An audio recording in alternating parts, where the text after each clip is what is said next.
사무엘상 17장 41절에서 49절까지 말씀, 구약 438페이지에 있습니다. 사무엘상 17장 41절에서 49절을 우리 같이 한 목소리로 합독으로 읽겠습니다. 블레셋 사람이 방패든 사람을 앞세우고 다윗에게로 점점 가까이 나아가니라. 그 블레셋 사람이 둘러보다가 다윗을 보고 업신 여기니 이는 그가 젊고 붉고 용모가 아름다움이라.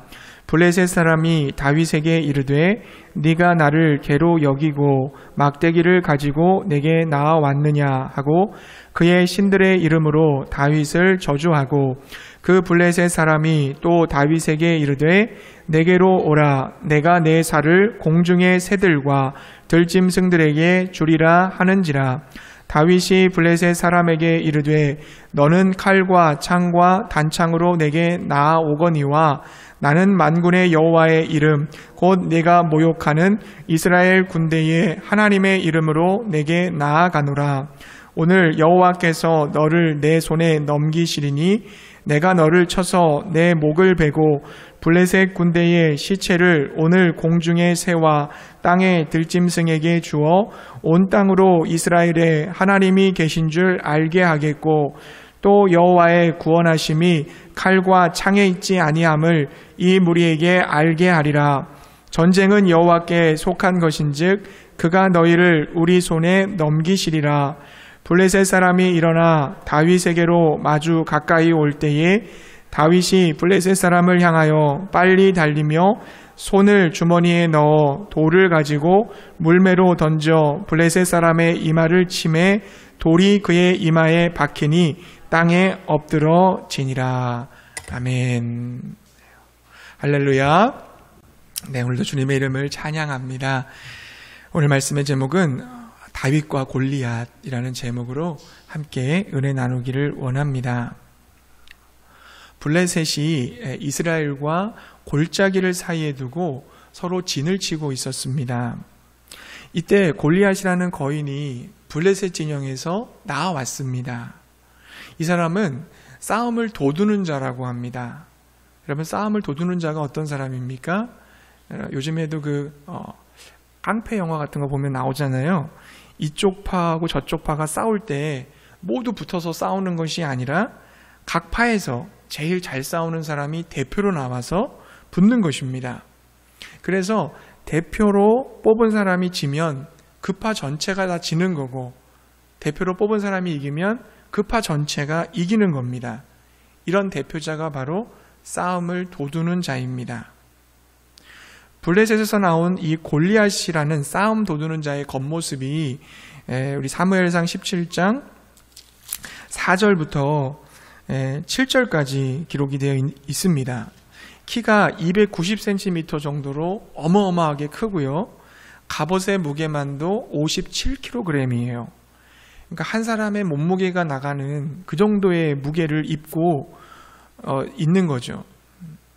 보통 사람 같으면 움직이기도 힘들었을 텐데 그런 갑옷을 입고도 끄떡하지 않습니다. 골리앗은 아주 힘이 센 장사라는 것을 우리가 알 수 있습니다. 창날만의 무게가 7kg이에요.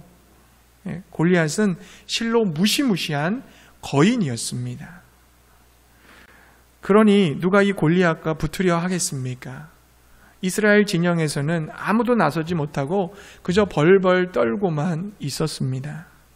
게다가 그는 이스라엘 진영을 향해서 욕설을 퍼부었습니다.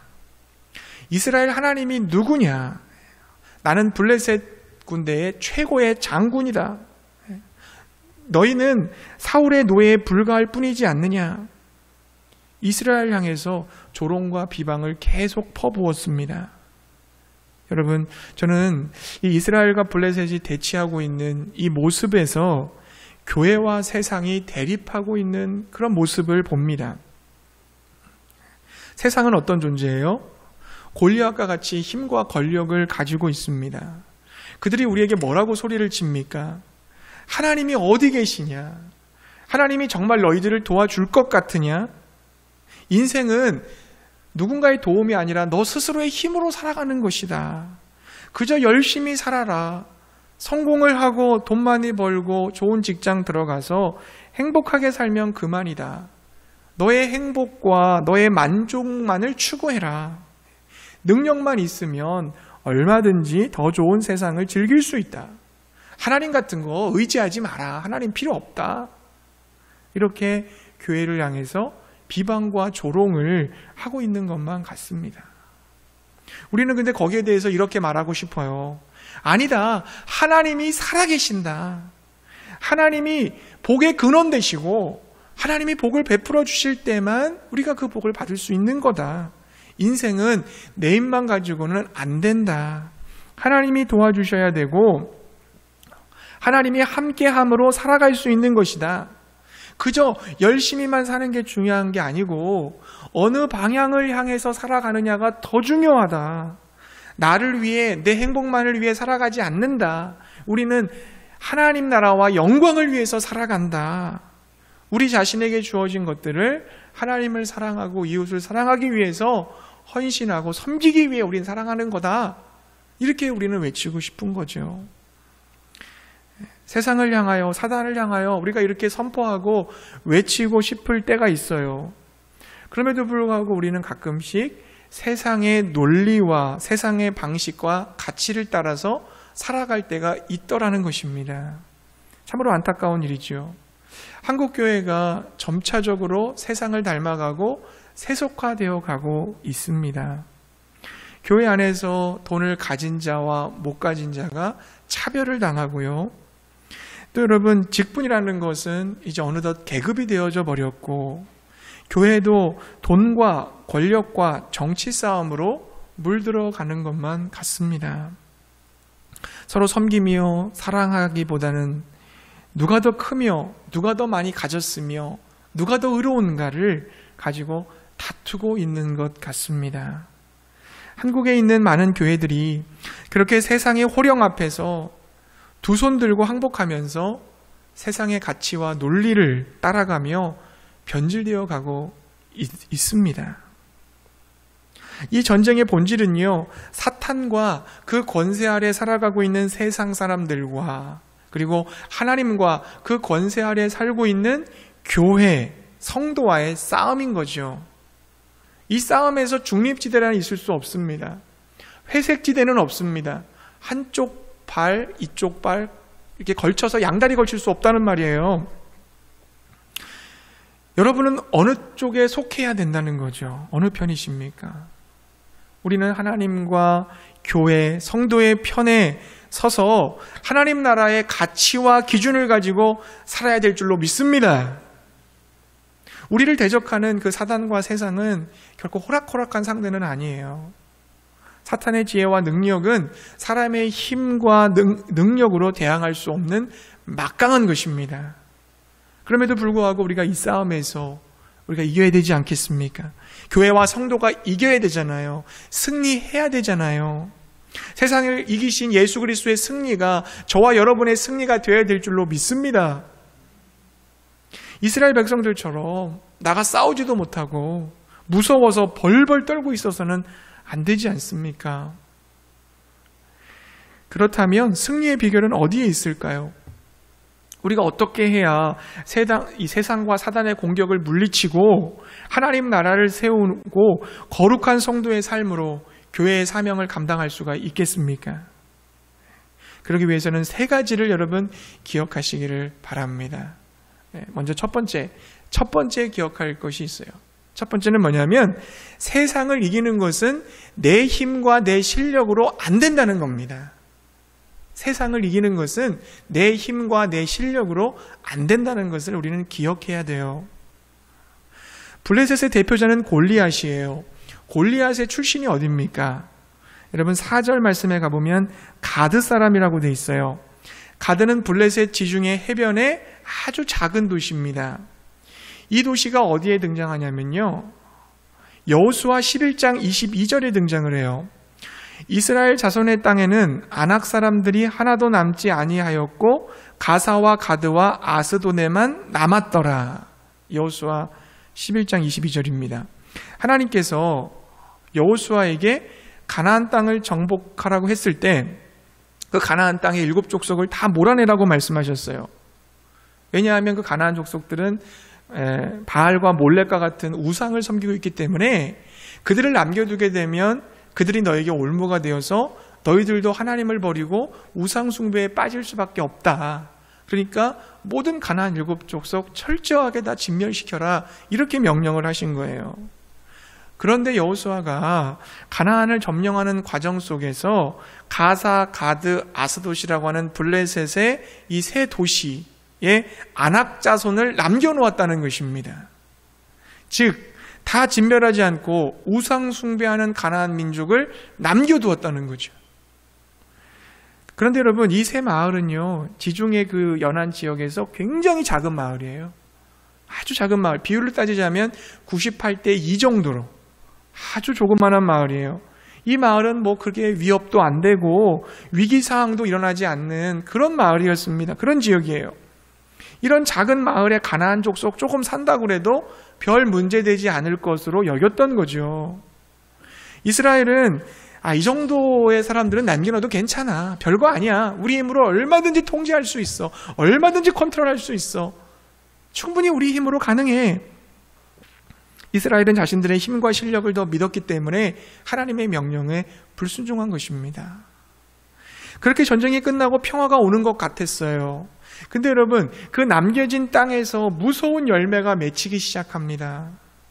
사사시대로 접어들지요. 사사기 시대에 강력한 사사 삼손을 쓰러뜨린 여인 들릴라죠. 그 기생 들릴라, 그 여인이 가사 출신이라는 거 아십니까?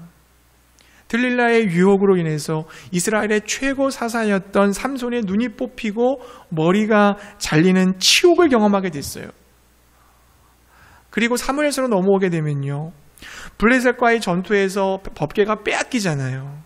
그 사건 벌어집니다.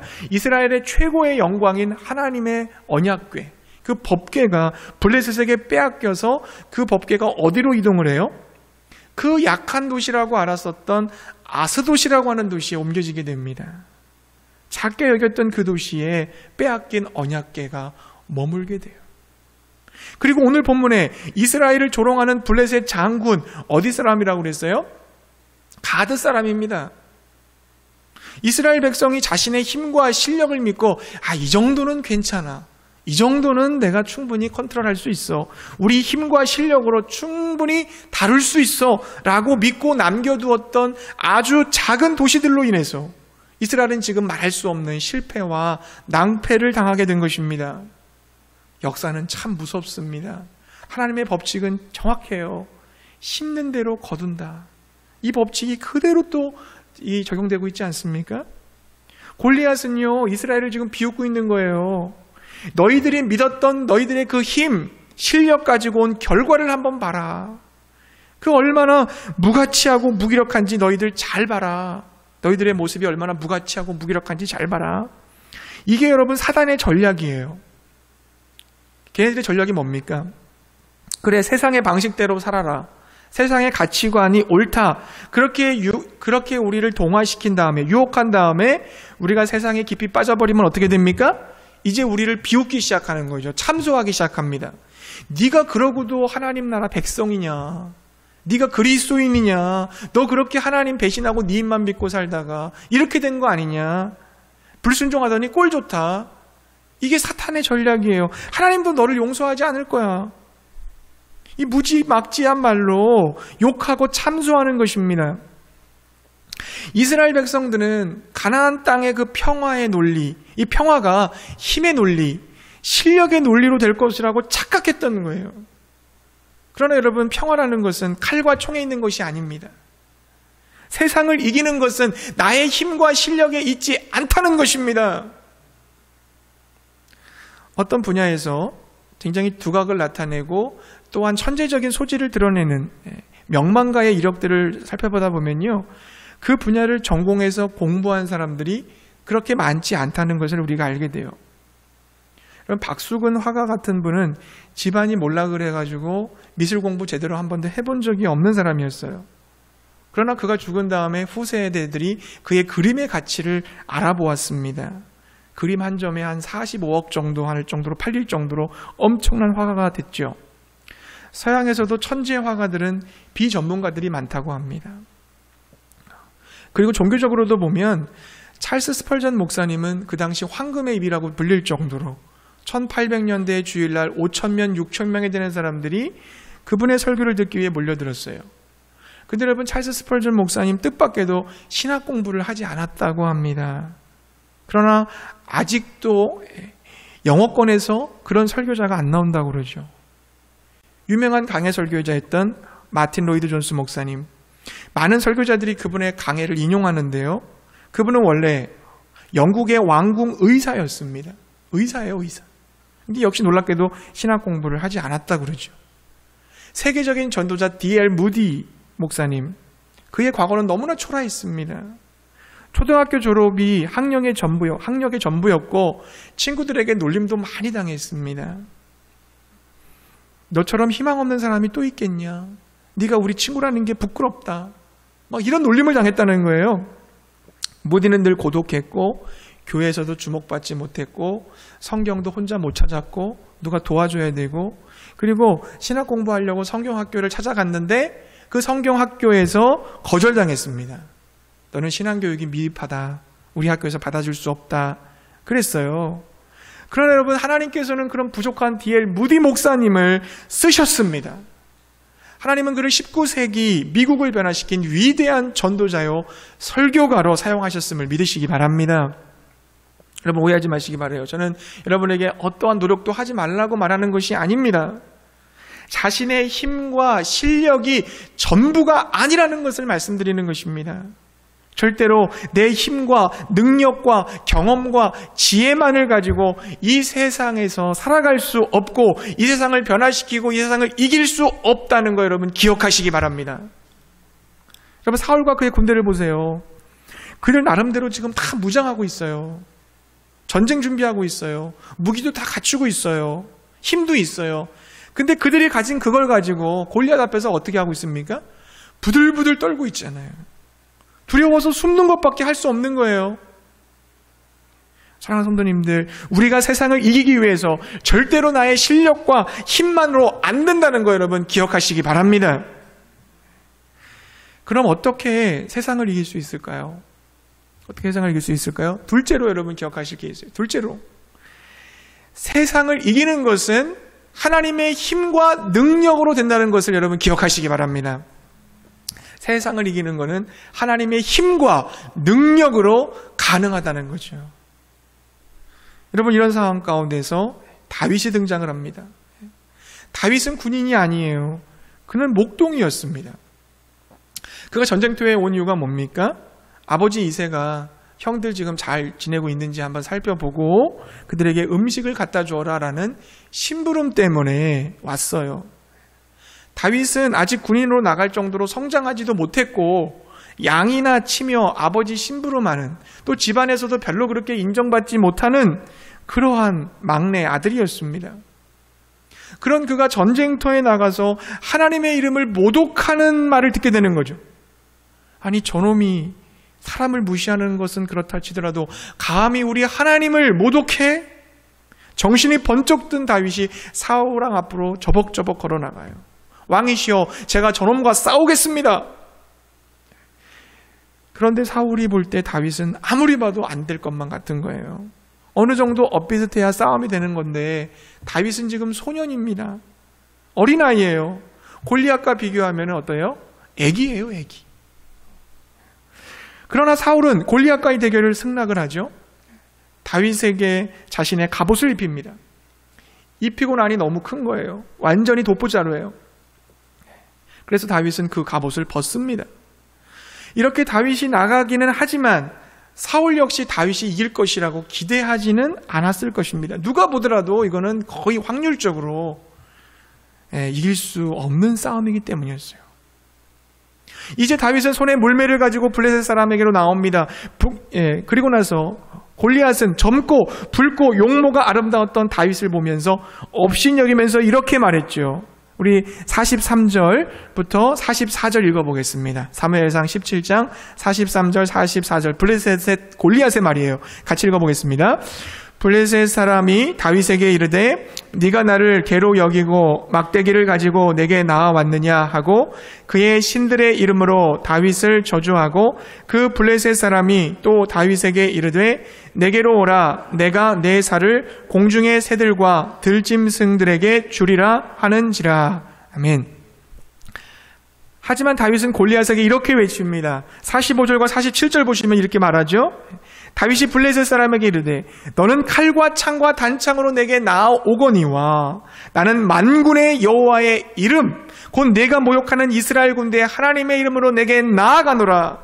오늘 여호와께서 너를 내 손에 넘기시니 내가 너를 쳐서 내 목을 베고 블레셋 군대의 시체를 오늘 공중의 새와 땅의 들짐승에게 주어 온 땅으로 이스라엘의 하나님이 계신 줄 알게 하겠고 또 여호와의 구원하심이 칼과 창에 있지 아니함을 이 무리에게 알게 하리라.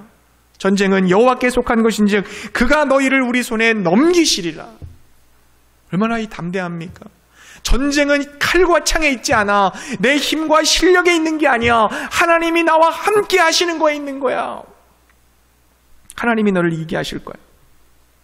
다윗은 골리앗과의 싸움에서 칼과 창을 의지하지 않았어요. 모든 군대의 하나님, 모든 왕의 왕 되신 하나님, 가장 높으신 하나님의 이름을 가지고 나아갔습니다. 하나님께서 너를 내 손에 넘길 것이다. 온 땅으로 이스라엘 하나님이 계신 줄 알게 하겠다. 전쟁 하나님께 속했다.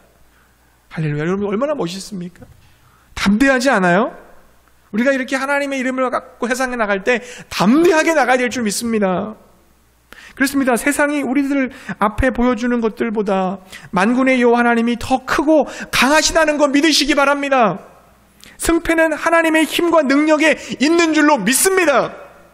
하나님이 이기게 하시면 이기는 거고 하나님이 지게 하시면 지는 거예요. 하나님의 절대 주권을 신뢰하시기 바랍니다. 세상을 이기는 것은 오직 하나님의 힘과 능력으로 가능하다는 거예요.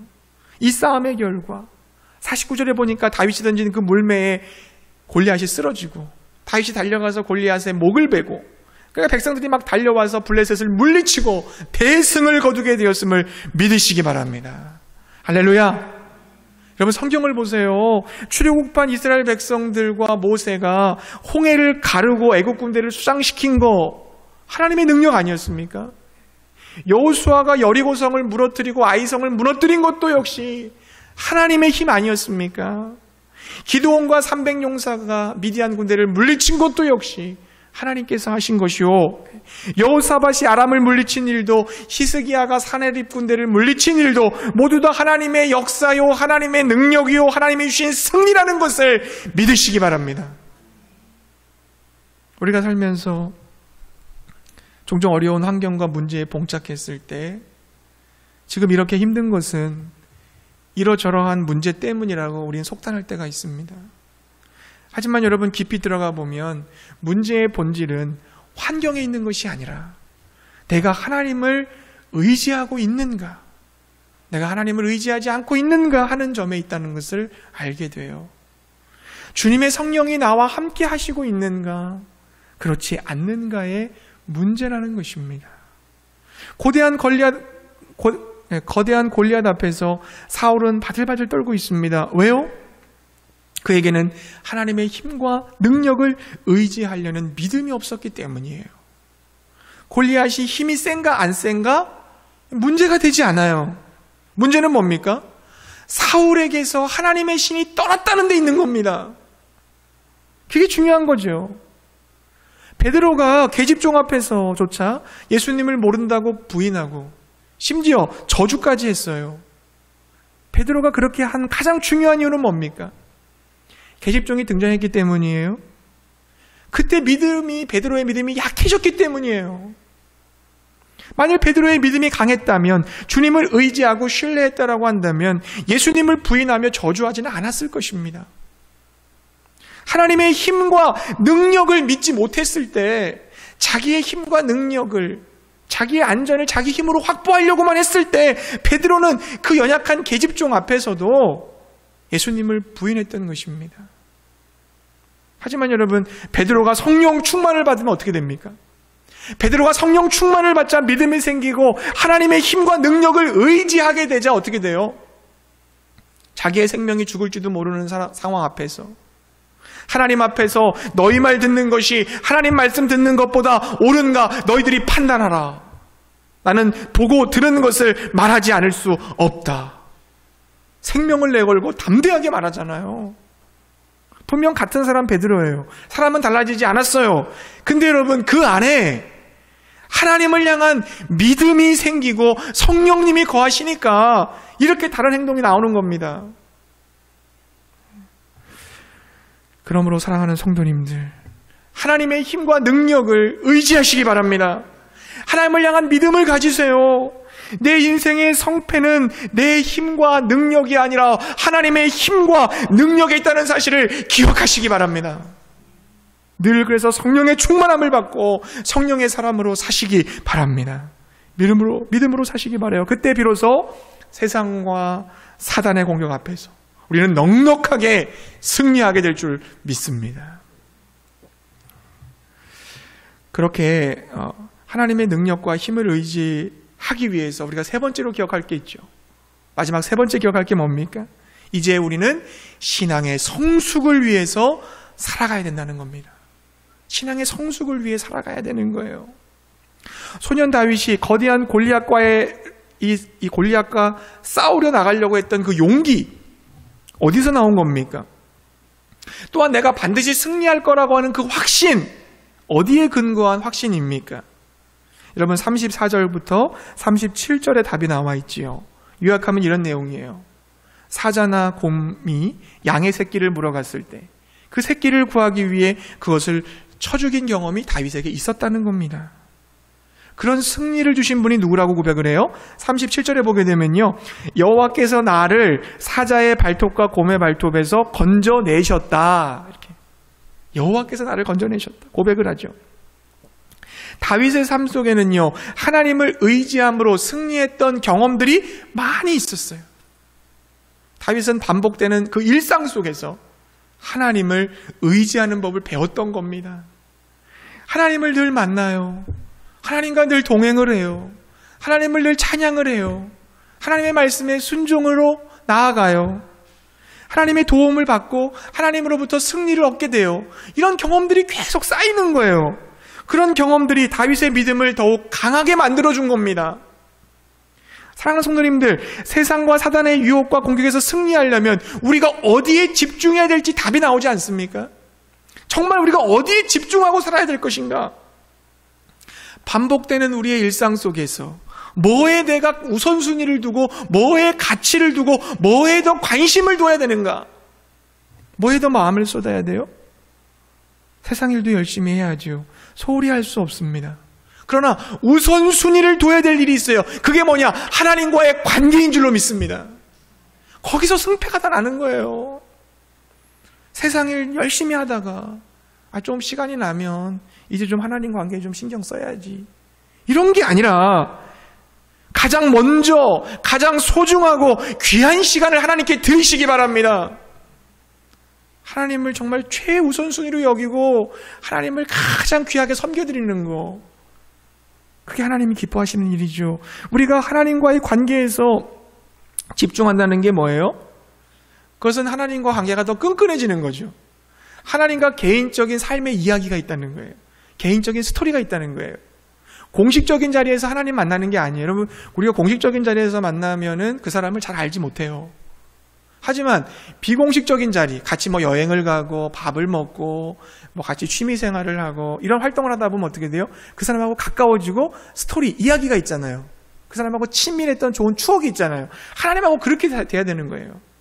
하나님하고 공식적인 자리에서 만나면 서먹서먹하고 뭔가 좀 마음이 좀 멀어진 것 같고. 근데 여러분, 내 매일의 삶 속에서 주님과 함께 살아가는 개인적인 삶의 간증이 있을 때, 그 이야기, 스토리가 있을 때 하나님과 관계가 더 깊어지는 거죠.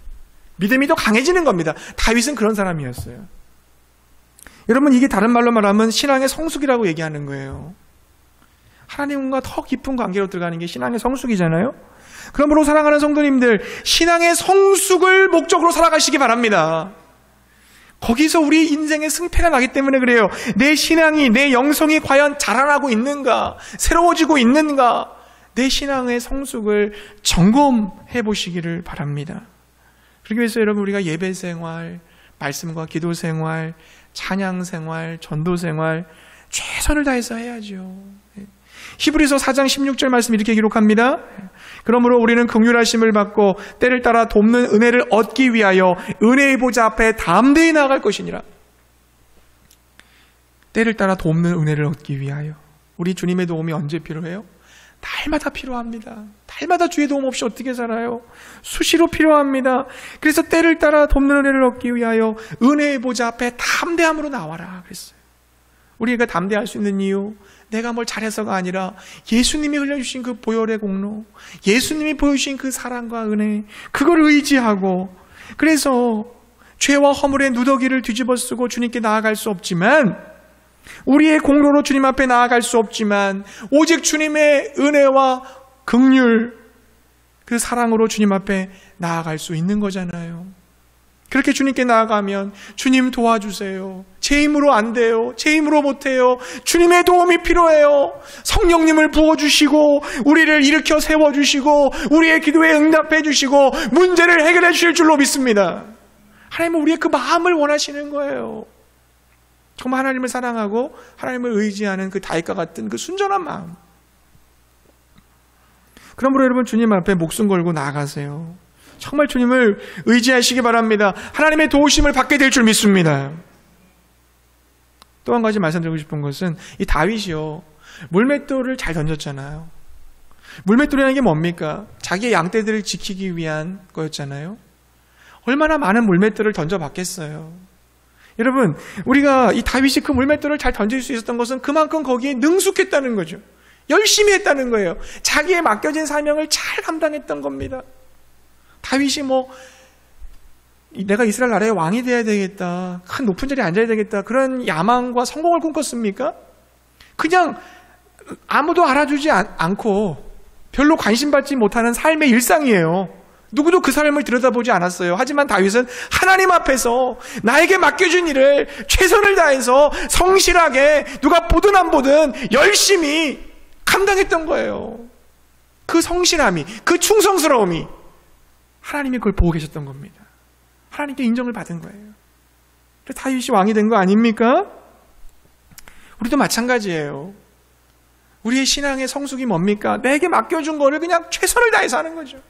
충성을 다하는 겁니다. 다 하나님께서 여러분이 주신 달란트와 재능이 있어요. 은사가 있어요. 직분이 있어요. 사명이 있어요. 그 감사함으로, 기쁨으로 충성스럽게 감당하시기 바랍니다. 우리가 여러분 처음 운전할 때는 많이 떨리잖아요. 운전할 때 참 떨리고 긴장을 많이 해요. 그런 모습을 운전기사가 보시면 어떨까요? 운전 그거 아무것도 아닌데 왜 저렇게 떨까? 그렇게 생각하지 않겠습니까? 근데 여러분, 운전에 우리가 어느 정도 익숙해지면 어때요? 딴 생각을 좀 하기도 하고 깜빡깜빡 졸기도 하고 그래요.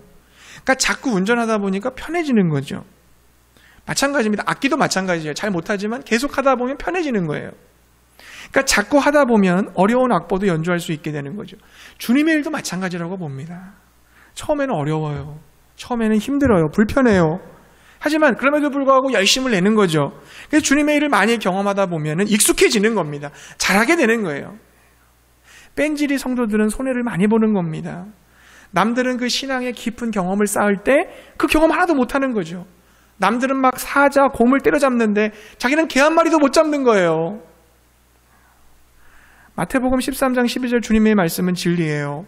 무릇 있는 자는 받아 넉넉하게 되되 무릇 없는 자는 그 있는 것도 빼앗기리라. 잘 되는 사람은 계속 잘 되고 못 되는 사람은 계속 못 되는 거예요. 왜 이런 게 일어나게 됩니까? 하나님을 더 사랑하고 깊이 만나는 사람은 더 깊어지는 거고, 하나님과 멀어지는 사람은 점점 더 멀어지는 거예요. 팔굽혀 펴기 200개 하다가 안 하면 줄어들어요. 피아노 치다가 안 치면 손이 잘 움직이지 않습니다. 처음에는 적게 했지만 자꾸 늘고, 많이 하던 사람도 안 하면 줄어드는 거죠. 주님의 일도 마찬가지예요. 계속하면 큰 겁도 겁 안 나게 잘할 수 있어요. 그러나 안 하면 안 할수록 나중에는 하기 싫어요. 어색해져요. 더 멀어지는 거예요. 그러므로 주님이 맡겨주신 일을 감사함으로 열심히 충성을 다해 감당하시기 바랍니다. 지금 이 정도의 신앙에 만족하면 안 돼요, 여러분. 나는 어느 정도의 수준에 올라왔어, 신앙이. 난 영적으로 난 너무 깊은 사람이야. 그렇게 생각하시면 안 돼요, 여러분. 영적으로 깊은 부분은 한없이 깊어질 수 있어요. 우리 하나님의 그 깊이를 우리가 안다 그러면 하나님 무한하신 우주처럼 크신 분인데 어떻게 우리 다 담을 수 있겠어요? 어떻게 그분을 다 알 수 있겠어요? 열심히 부단히 하나님과 더 가까워지고 더 깊은 영적인 맑은 그 은혜를 내가 경험해야 되겠다. 그런 사모하는 마음이 있어야 돼요. 교회에 내가 이 정도 다녔고 이 정도 신앙이면 난 정도 좀 어느 정도 됐다. 만족한다. 그때 그렇게 생각하는 순간 교만한 거예요. 그게. 그 순간 그 사람 넘어지고 있는 겁니다. 지금 이미 추락하고 있는 거예요. 내가 직분을 받았고 내가 무슨 봉사를 하고 내가 교회를 몇 년 다녔고 이 정도면 괜찮다 생각하지 마시기 바랍니다. 우리는 더 해야 돼요. 더 예배를 사모하고 더 주의 일에 충성을 해야 되고 다윗이 그랬어요.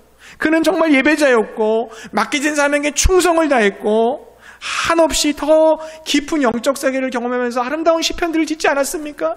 환난과 고난 속에서도 하나님을 더 깊이 사랑한다고 내가 하나님을 얼마나 사랑하는지를 증거한 거예요. 증명한 거예요. 환경이 어렵고 고통스러울수록 내 신앙은 더 빛나는 거예요, 여러분. 더 아름답게 보석처럼 나오는 겁니다. 계속해서 여러분 신앙의 깊은 곳까지 들어가시기를 결단하시기 바랍니다. 경건에 이르기를 연습하고 신앙의 성숙에 열심히 전진하시기 바랍니다. 하나님께서 더 놀랍고 신비로운 은혜와 은사와 승리와 축복을 주실 줄로 믿습니다.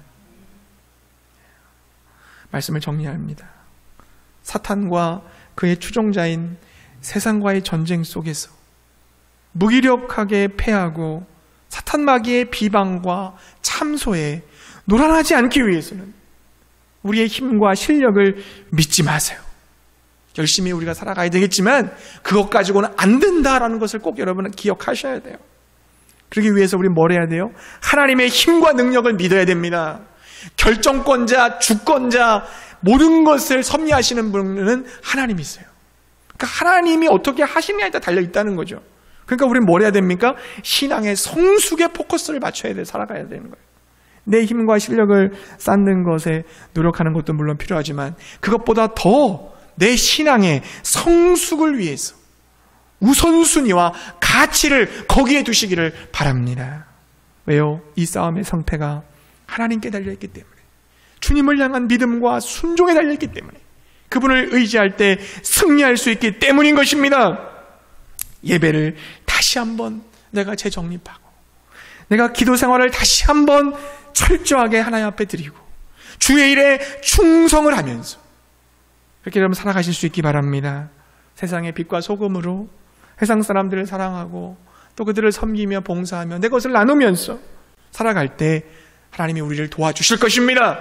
승리를 주실 것입니다. 하나님의 능력이 우리 가정과 우리 교회와 나의 사업장과 직장에 선포될 것입니다. 그렇게 승리하는 우리 모두가 되시기를 주님의 이름으로 축복합니다.